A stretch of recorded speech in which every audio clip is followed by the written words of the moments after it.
Hi friends, welcome to H J Kannada vlogs YouTube channel. ಇವತ್ತು ನಾನು ನನ್ನ ಸ್ಟೈಲಲ್ಲಿ ರಸಮ್ ಮಾಡ್ತಾ ಇದ್ದೀನಿ. ಬರ್ರಿ ಹೇಗೆ ಮಾಡೋದು ಅಂತ ನೋಡೋಣ. ಇವಾಗ ಸ್ಟವ್ ಮೇಲೆ ಒಂದು ಕಡಾಯಿ ಇಕ್ಕಿ ಅದರಲ್ಲಿ ಎರಡು ದೊಡ್ಡ ಸೈಜ್ ಟೊಮೆಟೊ ಮತ್ತು ಚಿಕ್ಕದೊಂದು ಟೊಮೆಟೊ ತೊಗೊಂಡು ಇದನ್ನು ಸ್ವಲ್ಪ ನೀರು ಹಾಕಿ ಚೆನ್ನಾಗಿ ಬೇಯಿಸ್ಕೊತೀನಿ. ಈ ಟೊಮೆಟೊ ಬೇಯೋಷ್ಟರಲ್ಲಿ ಇದಕ್ಕೆ ಒಂದು ಪೌಡ್ರು ಮಾಡ್ಕೊಳ್ಬೇಕು. ಬರ್ರಿ ಹೇಗೆ ಮಾಡೋದು ಅಂತ ನೋಡೋಣ.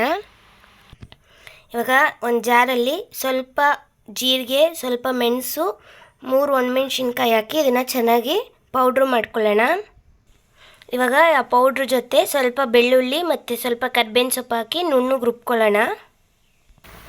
ಇವಾಗ ನೋಡಿರಿ, ಟೊಮೆಟೊ ಬಂದು ಸಾಫ್ಟಾಗಿ ಬೆಂದಿದೆ. ಈ ಟೈಮಲ್ಲಿ ಸ್ಟವ್ ಆಫ್ ಮಾಡಿ ಸ್ವಲ್ಪ ಹುಣಸೆಹಣ್ಣು ಹಾಕ್ಕೊಳ್ಳೋಣ. ಇದು ಬಿಸಿ ಆರಿದ ನಂತರ ಕಿವುಚ್ಕೊಳ್ಳೋಣ. ಇವಾಗ ನೋಡಿರಿ, ಇದು ಬಿಸಿ ಆರಿದೆ. ಇವಾಗ ಇದನ್ನು ಚೆನ್ನಾಗಿ ಈ ಥರ ಕಿವುಚ್ಕೊಳ್ಳೋಣ. ಇವಾಗ ಇದ್ರ ಜೊತೆ ನಿಮಗೆ ಎಷ್ಟು ಹುಳಿ ಬೇಕೋ ಅಷ್ಟಿಗೆ ನೀರು ಹಾಕ್ಕೊಳ್ರಿ. ಇವಾಗ ಇದ್ರ ಜೊತೆ ಸ್ವಲ್ಪ ಅರಿಶಿನ ಪುಡಿ, ಸ್ವಲ್ಪ ಉಪ್ಪು ಹಾಕಿ ಚೆನ್ನಾಗಿ ಮಿಕ್ಸ್ ಮಾಡ್ಕೊಳ್ಳೋಣ.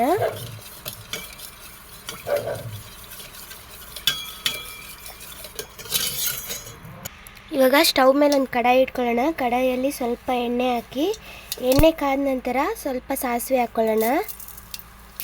ಇವಾಗ ಇದ್ರ ಜೊತೆ ಹಸಿ ಒಣಮೆಣ್ಸಿನ್ಕಾಯಿ, ಸ್ವಲ್ಪ ಕರ್ಬೇವಿನ ಸೊಪ್ಪು, ನಾವು ಆವಾಗಲೇ ಪೌಡ್ರ್ ಮಾಡ್ಕೊಂಡಿದ್ವಲ್ಲ ಅದು ಸ್ವಲ್ಪ ಹಾಕಿ 1-2 ನಿಮಿಷ ಫ್ರೈ ಮಾಡ್ಕೊಳ್ಳೋಣ.